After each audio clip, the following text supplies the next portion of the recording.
Soko ya Toi tulikubaliana. Hiyo soko itaitwa Raila Odinga Market.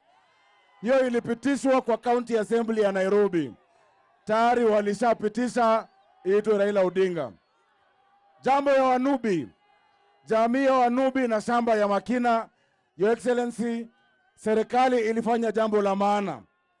Kutoa title deed ya 286 acres. Lakini jambo ambayo imekuwa inawasumbua kwa miaka mingi ni mambo ya rates.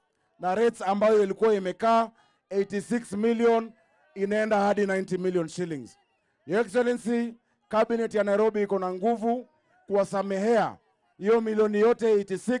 Tutawaletea certificate of remission of rates ya shamba ya Wanubi ya Makina, ili wajue wako na shamba yao, na ili tufanye vizuri. Tumesha gazette special planning area ya hapo.